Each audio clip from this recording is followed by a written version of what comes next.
देखिए, प्रत्येक व्यक्ति के जीवन में एक कालखंड ऐसा आता है जब वो हार हार कर बहुत व्यथित हो जाता है और तब उसे लगता है कि वो जिस चीज को पाने के लिए परिश्रम कर रहा है, क्या वो परिश्रम वो सही डायरेक्शन में कर रहा है?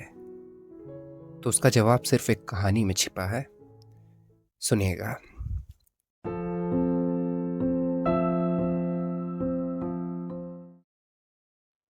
देखिए, एक गांव में बहुत ही नास्तिक व्यक्ति रहता था, जिसे ना तो ईश्वर पर विश्वास था और ना ही पूजा पाठ पर।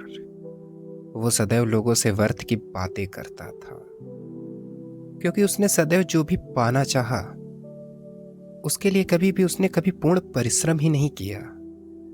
और असफलता के प्राप्त होने पर वो भगवान को दोषारोपण करता था, क्योंकि उसने सदैव जो भी पाना चाहा उसके लिए कभी उसने पूर्ण परिश्रम ही नहीं किया। और असफलता के प्राप्त होने पर वो भगवान का भी विरोधी हो गया। एक बार उसे एक संत मिले और तब वो उनसे भी व्यर्थ की बातें करने लगा कि ईश्वर नहीं होते हैं, इस दुनिया पर सब पाखंड है, वगैरह वगैरह। ये सब सुनकर उन संत ने उससे कहा, ठीक है, यदि तुम ईश्वर को नहीं मानते हो तो मत मानो, किंतु मेरी केवल एक बात मानो। तुम कोई भी एक नियम धारण कर लो, किंतु ज्ञात रहे तुम जो भी नियम धारण करोगे प्रतिदिन तुम्हें उसे करना ही है। उस व्यक्ति ने उन संत की बात मान ली और उसने एक नियम धारण किया। और वो नियम ये था कि उसके घर के पास एक कुम्हार रहता था। वो उसका प्रतिदिन चेहरा देखने के बाद ही भोजन और जल ग्रहण करेगा। बस यही नियम उसने धारण किया। और उस दिन के बाद वह जब भी सुबह उठता उसका चेहरा देखकर ही भोजन और जल ग्रहण करता था। ऐसा करते हुए बहुत दिन बीत गए और एक दिन ऐसा हुआ कि उसे सुबह उठने में देर हो गई। और जब वह उठा तो उसे पता चला कि वो कुम्हार तो बर्तन बनाने के लिए मिट्टी लेने बहुत दूर जंगल चला गया है। गर्मी का दिन था और उसे भूख प्यास भी लग रही थी।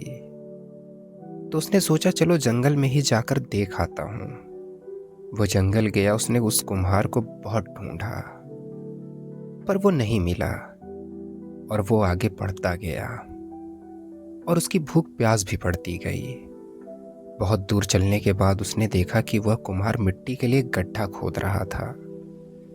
वह कुम्हार जब मिट्टी निकाल रहा था तब उसे उस गड्ढे के अंदर सोने से भरा मटका दिखा। तभी उस व्यक्ति ने उसे देखकर कहा कि देख लिया, देख लिया। अब वो व्यक्ति उस कुम्हार को देख लेने की बात कर रहा था, किंतु उस कुम्हार को लगा कि उसने सोने को देख लिया। और तभी उस कुम्हार ने उससे कहा कि देखो भाई, चुप हो जाओ, किसी को मत बताना, राजा को भी मत बताना। ये जो सोने के सिक्के हैं इसमें से आधा तुम रख लो और आधा मैं रख लेता हूं। और इसके बाद वह व्यक्ति और कुम्हार दोनों ही अपने अपने घर को चले गए। तो इस कहानी से ये सीख मिलती है, या इस कहानी का ये आशय है कि अपने कार्य को केवल कार्य मानकर नहीं बल्कि नियम मानकर कीजिए।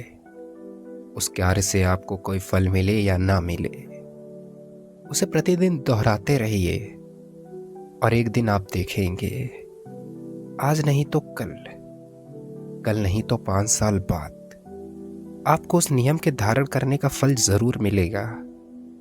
ये कहानी हमें सिखाती है कि हमें अपने जीवन में किसी भी कार्य के प्रति निरंतरता रखनी चाहिए। बस इसे ही कंसिस्टेंसी का नियम कहते हैं।